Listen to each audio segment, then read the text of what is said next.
नमस्कार, देश न्यूज में आपका स्वागत है और मैं हूं आपके साथ स्नेहा तिवारी। विधानसभा चुनाव नजदीक आने के साथ ही एक तरह सत्ताधारी भाजपा से नेताओं के लगातार छोड़कर जाने का सिलसिला चल रहा है, तो वहीं दूसरी तरफ संगठन के पदाधिकारी रूठों को मनाने प्रदेश भर में कमराबंद बैठक कर रहे हैं। साथ ही इनमें वह नेता शामिल हैं जो कभी संभाग संगठन मंत्री रहे हैं या जिन्होंने किसान संघ, मजदूर संघ और एबीवीपी में पूर्णकालीन के रूप में काम किया है। लगातार नाराज कार्यकर्ताओं से संपर्क कर रहे हैं, फिर इन नेताओं से मिल रहे हैं। फीडबैक के आधार पर संगठन महामंत्री हितानंद शर्मा वहां पहुंचकर बैठक कर रहे हैं। कुछ जगहों पर उनके साथ प्रदेश प्रभारी केंद्रीय मंत्री भूपेंद्र यादव भी जा रहे हैं। 15 सितंबर को दोनों नेताओं ने सागर संभाग के नेताओं की बैठक ली है। बैठक का एजेंडा तो जन आशीर्वाद यात्रा की तैयारी था, लेकिन बात चुनाव में संगठन को एक रखने के एजेंडा पर हुई है। 18 सितंबर को यात्रा सागर संभाग में पहुंची।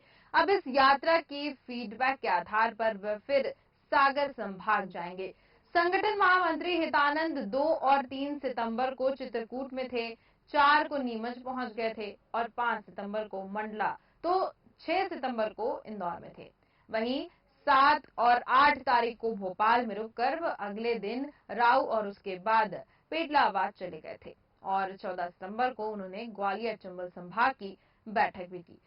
साथ ही आपको बता दें कि सोशल मीडिया पर भी नजर बनी हुई है। संगठन का एक समूह भाजपा जनों के सोशल मीडिया यानी कि फेसबुक, ट्विटर और इंस्टाग्राम पर भी नजर रखे हुए हैं। जो बड़े नेता पार्टी छोड़कर जा रहे हैं, उनकी पोस्ट को कितने लोग लाइक कर रहे हैं, उनके साथ खुलकर कितने लोग जा रहे हैं। खासतौर से ग्वालियर संभाग में कुछ नेताओं की फेसबुक पोस्ट में बगावती तेवर नजर आने पर पूर्व संभागीय संगठन मंत्री वेद प्रकाश ने इनको समझाया। और इसी पर तमाम चर्चा के लिए हमारे साथ विनोद तिवारी जी जुड़ चुके हैं। विनोद तिवारी जी, जो बीजेपी की जन आशीर्वाद यात्रा निकल रही है, जगह जगह पर जन आशीर्वाद यात्राएं हो रही हैं, वहीं एक तरफ देखा जा रहा है कि बीजेपी के कई नेता जो हैं बीजेपी छोड़कर कांग्रेस का हाथ पकड़ रहे हैं। क्या कुछ मुख्य वजह हो सकती है लगातार ऐसे बीजेपी के नेता जो हैं कांग्रेस में शामिल हो रहे हैं? नहीं, सबसे बड़ा सवाल तो इसमें है जी, आपने पूछा है कि ये जन आशीर्वाद यात्रा क्यों निकल रही है। जन आशीर्वाद यात्रा का उद्देश्य ये है कि जितनी भी मोदी सरकार या शिवराज सरकार की आम जनता के लिए योजना है, उसको आम जनता तक पहुंचाना। अगर मान लीजिए लाडली लक्ष्मी योजना है, कमाओ खाओ योजना है, शिक्षा की योजना है, लाडली बहना योजना है, आवास योजना है, ये सब योजनाएं जनता तक पहुंचाने के उद्देश्य से जन आक्रोश यात्रा अपने जन दर्शन यात्रा निकाली जा रही है। और सिर्फ जनता के लिए ये बताया जा रहा है कि आपके लिए हमने ये किया, आने वाले समय में अगर हम सत्ता में आते हैं तो लगातार ये काम करेंगे। रहा आपका दूसरा सवाल कि बीजेपी छोड़ के कांग्रेस में क्यों जा रहा है। देखिए क्या होता है, जब कोई बड़ी पार्टी हो जाती है तो वहाँ नेताओं की सुनवाई कम होती है, और जहाँ सुनवाई कम होती है वहाँ नेता नाराज हो जाते हैं, क्योंकि जो भी 5 साल तक अपने क्षेत्र में राजनीति करता है उसका उद्देश्य होता है कि मुझे टिकट मिले। लेकिन 5 साल की मेहनत करने के बाद जब उसको टिकट नहीं मिलता है तो कहीं ना कहीं उसके मन में एक मतलब क्रोध फूट पड़ता है, जिसका कारण होता है कि वो सोचता है कि मुझे यहाँ से टिकट नहीं मिल रहा है तो मेरी राजनीतिक इतनी छवि है कि मैं जाके दूसरी पार्टी में ट्राई करूंगा तो शायद मुझे मिल जाएगा। ऐसा ही कुछ भारतीय जनता पार्टी में हो रहा है कि कई नाराज दिग्गज नेता की बात करूं या उस क्षेत्र की बात करूं, ये लोग है ना पार्टी बदल रहे हैं। उसका मुख्य कारण ये है, इनको जो अभी विधानसभा चुनाव नजदीक है उसमें टिकट चाहिए, इसीलिए पार्टी बदलने का क्रम दौर चल रहा है स्नेहा जी। जी विनोद जी, जैसा कि कहा जा रहा है कि बीजेपी से जो नेता कांग्रेस में जा रहे हैं उसका कुछ खास असर जो है वो बीजेपी को नहीं पड़ेगा, क्योंकि इन नेताओं की जो भागीदारी रही है, जो इन्होंने पार्टिसिपेट किया है कहीं चुनाव में, इसके पहले चुनाव में, वो ज्यादा नहीं रहा है, तो बीजेपी को इससे कोई फर्क नहीं पड़ने वाला है। नहीं, देखिए निश्चित ही मैं आपको बता रहा हूँ, देखिए किसी भी पार्टी की बात करूँ, मैं चाहे भारतीय जनता पार्टी करूँ, कांग्रेस की बात करूँ, कोई भी दल छोड़ के जा रहा है तो ये ठीक नहीं है, उचित नहीं है। भाई आपने उसने इतनी देर मेहनत की है, अगर वो चुनाव हार गया है तो उसके पीछे चुनाव का क्या कारण है, वो क्या क्यों हारा है, आखिर जनता ने उसको आशीर्वाद क्यों जीतता नहीं दिया, ये भी एक जांच का विषय है। लेकिन लगातार क्या होता है, राजनीति में एक चीज बहुत प्रसिद्ध हो गई आजकल कि राजनीति में शिक्षा का कोई महत्व नहीं है। जो आदमी जितना झूठ बोलेगा उतना जनता के बीच जाएगा और अपने आप को सिद्ध कर देगा। और जो लगातार 5 साल से मेहनत कर रहा है, जब उसको टिकट नहीं मिलता तो वो कांग्रेस में चला जाता है या अन्य दल में चला जाता है। कल भी देखिए वो एक और महिला बीजेपी की थी, चाचोड़ से, वो भी जो है कांग्रेस का आप पार्टी का दामन थाम लिया। कारण यही था कि जनता के बीच में घुसपैठ बना लिए, लेकिन भारतीय जनता पार्टी ने ये इस बार निश्चय कर लिया है कि जो लोग नहीं जीत पाए उन पर पार्टी इस बार दाव नहीं लगाएगी। इसीलिए कई नाराज नेता जो है दूसरी पार्टियों को पकड़ रहे हैं स्नेहा जी। बिल्कुल। विनोद तिवारी जी, जैसा आपने कहा कि बीजेपी के जो नाराज नेता हैं वो कांग्रेस का दामन थामने का काम कर रहे हैं, लेकिन अगर ये अपनी पार्टी बदलते हैं और पार्टी बदलने के बाद भी इन्हें कुछ ऐसी खास तवज्जो नहीं दी जाती है, तब इनके पास क्या ऑप्शन बचेगा? देखिए, कोई बड़ा नेता भारतीय जनता पार्टी का अगर कांग्रेस में जा रहा है तो उसको तवज्जो तो मिलना नहीं है। मैं आपको, आप एक दीपक जोशी का उदाहरण ले लीजिए। वो अगर भारतीय जनता पार्टी जो है कांग्रेस चले गए तो उन्होंने अपने आप को खत्म कर लिया है। देखिए क्या होता है, जनता के बीच हमको छवि बनाना पड़ती है। अगर आपकी कोई बात थी और अगर संगठन तक आपने बात पहुंचाई है, वरिष्ठ अधिकारियों तक आपने, वरिष्ठ नेताओं तक पहुंचाई है, और अगर आपकी बात नहीं सुन रहे तो कहीं ना कहीं कमी क्या है? क्या होता है, दूसरे भी लाइन में लगे हुए जिनने 5 साल दरी उठाई है, पार्टी का झंडा लेके घूमे हैं, पार्टी के लिए प्रचार प्रसार किया, वो भी कहीं ना कहीं चाहते हैं कि हमको मौका मिले। लेकिन जब इन लोगों को मौका नहीं मिलता है, लोग नाराज होकर दूसरी पार्टी में चले आते हैं। लेकिन मैं आपको बता रहा हूँ, अगर पार्टी में कोई भी पार्टी हो, मैं किसी राजनीतिक दल का नाम लेके बात नहीं कर रहा हूँ, कोई भी पार्टी में अगर आप काम करेंगे और आपका कार्य अच्छा है तो आपको कहीं ना कहीं मौका जरूर मिलेगा। थोड़ा लेट मिलेगा लेकिन मौका जरूर मिलेगा। और जिनको एक बार मौका मिल गया था और अगर वो विजय हासिल नहीं कर पाए तो उन मतलब उन उम्मीदवारों का भी फर्ज ये बनता है कि वो गहन अध्ययन करें, मंथन करें कि कहाँ चूक हो गई, कहाँ जनता ने हमको आशीर्वाद नहीं दिया। हो सकता है अगर आप जो सीट हार गए हो उस पर मंथन करेंगे तो आने वाले जो अगले चुनाव होंगे उसमें पार्टी एक बार फिर आप पे विश्वास करे और आपको टिकट दे दे और जनता के बीच आप चहेते नेता बन जाए। इसमें बिल्कुल विनोद जी, यहाँ पर लेकिन बीजेपी कहीं ना कहीं सहमी सी नजर आ रही है, क्योंकि अगर देखा जाए तो कांग्रेस के नेता बीजेपी में शामिल नहीं हो रहे हैं, लेकिन बीजेपी के ज्यादातर जो नेता हैं वो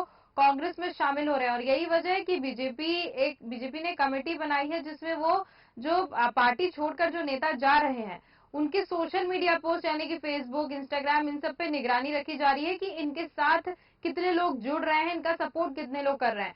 तो बीजेपी को कहीं ना कहीं डर तो उसके अंदर बना हुआ है। नहीं, देखिए, जब कोई बड़ा नेता पार्टी बदलता है तो थोड़ा सा राजनीति हलचल होती है, लेकिन जितने भी बड़े नेता हैं इनका जनाधार है, लेकिन इतना जनाधार नहीं कि भारतीय जनता पार्टी को फर्क पड़े।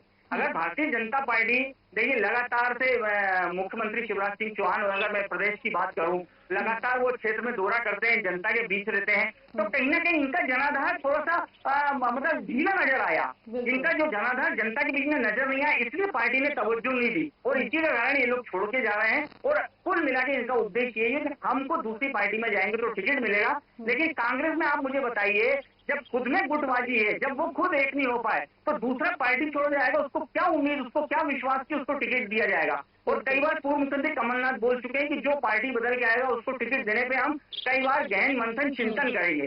और कहीं ना कहीं ये स्पष्ट है कि मोदी जी ने इस बार जो ये चुनावी रणनीति तैयार की उसमें जो कांग्रेस के पक्ष में सीटें हैं उसको कब्जा करने के लिए उन्होंने अभी 39 सीटों की घोषणा की थी और जल्द ही जो घोषणा आएगी उसमें इन सीटों पर ज्यादा फोकस किया जाएगा जो भारतीय जनता पार्टी के हाथ से निकल गई और कांग्रेस के हाथ में है। तो कहीं ना कहीं भारतीय जनता पार्टी एक बड़ा राजनीतिक दल है और अगर छोटे मोटे लोग उसको जा रहे हैं तो कोई फर्क नहीं पड़ता क्योंकि फॉलोइंग बहुत ज्यादा है। लेकिन मैंने आपको पहले भी बता दिया इसमें कि जनता के बीच जो अपनी बात रख सकेगा वो जनता के बीच जाएगा और वही टिकट का हकदार होगा। इसमें बिल्कुल विनोद जी, जैसा आपने कहा कि जनता के बीच जो अपनी बात रख सकेगा, यहाँ पर दोनों बीजेपी और कांग्रेस दोनों अपनी बातें तो जनता तक रख रही हैं, लेकिन सिर्फ जनता को यहाँ पर लुभाने का काम हो रहा है। जैसे कि भाजपा जो है वो लाडली लक्ष्मी के जरिए बहुत सी महिलाओं को लुभाने की कोशिश कर रही है, लेकिन यहाँ पे मुख्य कुछ कुछ कारण है जिन पर ना कांग्रेस ध्यान दे पा रही है और ना ही भाजपा ध्यान दे पा रही है। और इसी से मेरा जो सवाल ये है कि आखिर आपको क्या लगता है कि आने वाले चुनाव में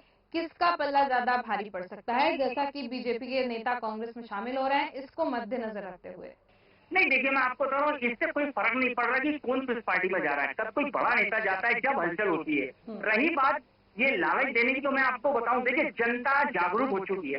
जनता को ये समझना पड़ेगा कि हम एक बार नेता चुन रहे हैं, आने वाले 5 साल में हमको जनता उसके बदले क्या, नेता क्या देगा, विकास कार्य करेगा या नहीं करेगा, महंगाई से राहत दिलाएगा नहीं, रोजगार मिलेगा कि नहीं, हमारे क्षेत्र की समस्याएं हल होंगी कि नहीं होंगी। तो जनता को इसमें जागरूकता का परिचय देना पड़ेगा। और देखिए 5 साल अगर आपको बढ़िया राजनीतिक से अपने सरकार का बढ़िया कार्यकाल चाहिए, आपकी जो समस्या उसका हल हो, तो बहुत सोच समझ के वोट देना पड़ेगा। क्योंकि 5 साल में आपने जिसको चुन लिया, 5 साल अगर उसने अच्छा काम किया तो आपके क्षेत्र का विकास हो जाएगा। और अगर अशिक्षित निकला, झूठ बोलने वाला राजनेता निकला, तो आपका क्षेत्र जितना विकसित है वो अवरुद्ध हो जाएगा। इसीलिए मैं बार बार कहता हूँ कि जनता जब भी वोट दे बहुत सोच समझ के करे, क्योंकि चुनावी साल में कई तरह के शेख चिल्ली के सपने जनता को दिखाए जाते हैं और जनता उसके बहकावे में आ जाए तो आने वाले 5 साल भुगतना पड़ता है। ऐसे कई क्षेत्र हैं जिसमें बड़े बड़े वादा करके नेता ने जनता से वोट तो ले लिए, लेकिन कभी नजर नहीं आए। तो कहीं ना कहीं जनता को एक बार जागरूकता का परिचय देना पड़ेगा। और देखिए सबसे बड़ी बात है कि हमको शिक्षित नेता चुनना है,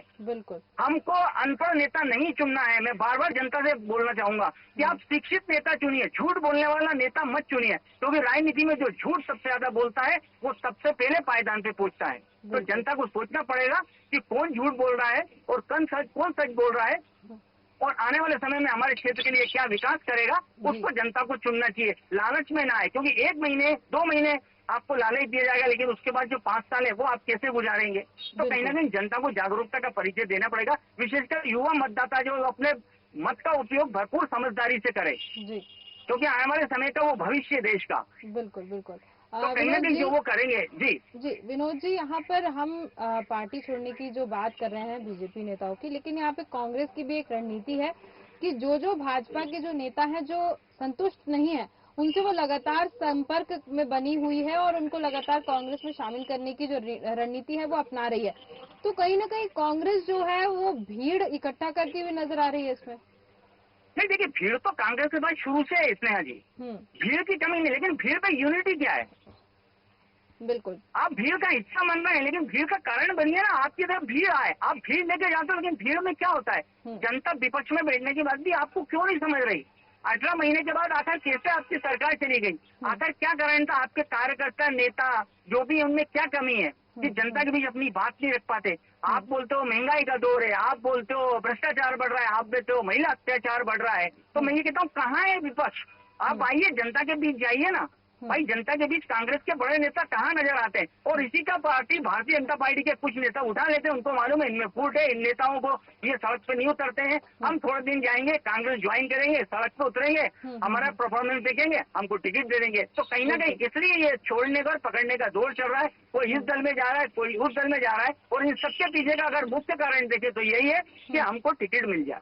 बिल्कुल बिल्कुल विनोद जी, जैसे कि कांग्रेस ने कर्नाटका में अच्छा रिजल्ट दिया, वहां पे भी ऐसा लग रहा था कि बीजेपी और कांग्रेस की टक्कर तो हुई है, लेकिन कांग्रेस ने अल्टीमेटली घुमा फिरा के अच्छा रिजल्ट दिया। और मध्य प्रदेश में लेकिन उस तरीके से सारे कांग्रेस के जो लोग हैं वो एक्टिव नजर नहीं आ रहे हैं, चाहे हम पार्टी के प्रेसिडेंट की बात करें या फिर किसी की भी बात करें। वहीं अगर बीजेपी पे देखें तो बीजेपी में अमित शाह से लेकर बहुत बड़े बड़े नेता जो हैं वो मध्य प्रदेश के विधानसभा चुनाव पर फोकस नजर आ रहे हैं। क्या कहना आपका इस पे? देखिए निश्चित ही, आप देखिए कल गणेश चतुर्थी से जन आक्रोश यात्रा कांग्रेस ने निकाली, कई जगह ऐसी थी जहां कांग्रेस के बड़े नेता जन आक्रोश यात्रा में शामिल नहीं हुए। बिल्कुल, तो वही सवाल उठता है कि भारतीय जनता पार्टी सत्ता में आने के लिए लगातार जनता के बीच जा रही है, बड़े बड़े नेता चुनाव में जो है जनता से मतलब संपर्क कर रहे हैं, उनको आने वाली योजनाओं के बारे में बता रहे हैं, जो पूर्व में योजनाएं देखे उनके बारे में बताया जा रहा है। लेकिन अगर आप कहते हो कि जन आक्रोश यात्रा निकाल रहे हैं, तो भाई आक्रोश दिख कहाँ रहा है, आपको क्यों सपोर्ट नहीं मिल रहा, आपके बड़े नेता कहाँ गए। अब वो समय आ गया है कि आपको एयर कंडीशनर कमरों से बाहर निकल के जनता के बीच आना पड़ेगा और अपनी कामयाबी दिखाना पड़ेगी कि अगर हम आएंगे तो आपको ये देंगे।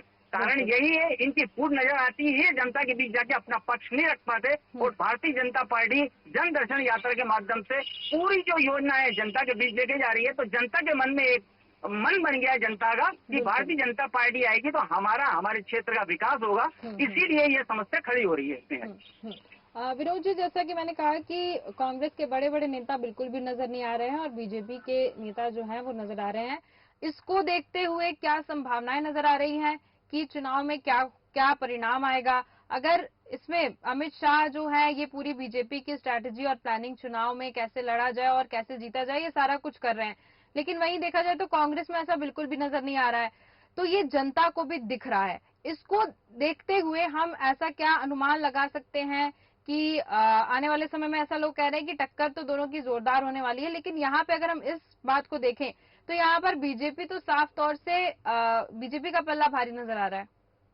देखिए, निश्चित इसमें जी भारतीय जनता पार्टी का पलड़ा भारी है, लेकिन अगर कुछ मुद्दे में आपसे इसमें चर्चा करूं तो ये विशेष होगा। देखिए, जैसे युवा रोजगार की बात, किसानों की कर्ज की बात, लाडली बहनों को पैसा देने की बात और अवैध कानूनियों को वैध करने की बात, स्वामित्व योजना, ये योजनाएं कई भारतीय जनता पार्टी ऐसी लाई है जिससे आम आदमी को एक बार फिर ये मौका मिल रहा है कि हम भारतीय जनता पार्टी को चुने। देखिए, हर आदमी का सपना होता है मेरा एक छोटा सा घर हो, मेरे पास रोजगार हो, मेरे पास एक छोटा सा व्यवसाय हो और मुझे सुरक्षा मिले। तो कहीं ना कहीं भारतीय जनता पार्टी लगातार 18 साल से यही कर रही है कि धीरे धीरे क्षेत्र का विकास कर रही है। देखिए, हर जगह विकास संभव नहीं होता है, कहीं कहीं हमको विकास के लिए थोड़ा इंतजार भी करना पड़ता है। तो कहीं ना कहीं कुछ क्षेत्र से भारतीय जनता पार्टी के जो विकास की राह बाट जो रहे हैं, लेकिन जिस तरह से विकास हो उसमें एक बार फिर लगता है कि भारतीय जनता पार्टी को जनता अपना समर्थन देगी, लेकिन जनता समर्थन देने से एक बार फिर समझ ले कि हमको क्या जनता को चाहिए और क्या नेता दे रहे हैं, आपके आने वाली अपेक्षाएं क्या है। अगर भारतीय जनता पार्टी जनता के बीच जा रही है तो अपनी योजना और आने वाली कार्यप्रणाली को बता रही है, हमारे आने वाला इस चीज पर फोकस रहेगा। युवा की बात करूं, रोजगार की बात करूं, सुरक्षा की बात करूं, आवास की बात करूं, किसानों की बात करूं, युवाओं के भविष्य की बात करूं, तो कहीं ना कहीं भारतीय जनता पार्टी का एक विजन है जनता के बीच में जाने का। लेकिन कांग्रेस का विजन स्पष्ट नहीं हो पा रहा है कि वो जनता के बीच क्या लेके जाना चाहती है। कर्ज माफी को लेकर देखिए, उन्होंने कहा हमने इतने कर्ज माफ किया, अगर आपने इतने कर्ज माफ किए तो फिर इतने कर्ज शिवराज सरकार ने क्यों माफ किए? तो कहीं ना कहीं ये अपना स्पष्टीकरण नहीं दे पा रहे हैं। इस कारण से जनता के बीच में इनकी छवि जो है निगेटिव होती जा रही है इसमें।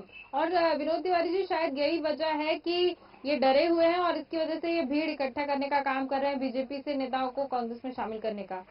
निश्चित ही देखिए, इसमें जो राजनीति में आपके अनुभव का बड़ा महत्व मिलता है।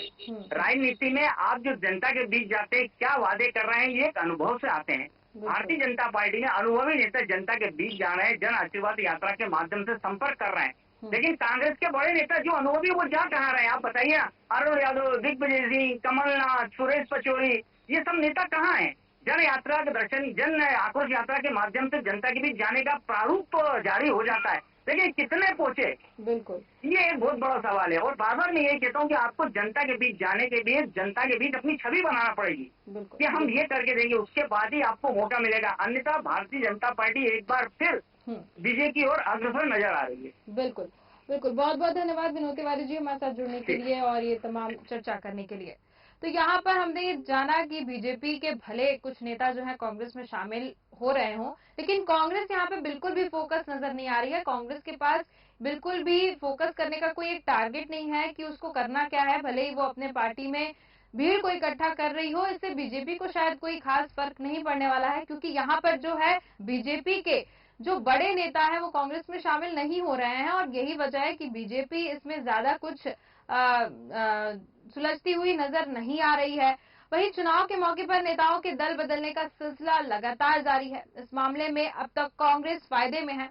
इसकी वजह यह है कि भाजपा के असंतुष्ट नेता बिना देर किए कांग्रेस का दामन थाम रहे हैं, लेकिन साफ तौर पे भाजपा को शायद इससे कोई फर्क नहीं पड़ेगा, क्योंकि भाजपा को पता है कि अगर वो भाजपा में असंतुष्ट हैं तो जाहिर तौर पर वो कांग्रेस में भी असंतुष्ट ही नजर आएंगे।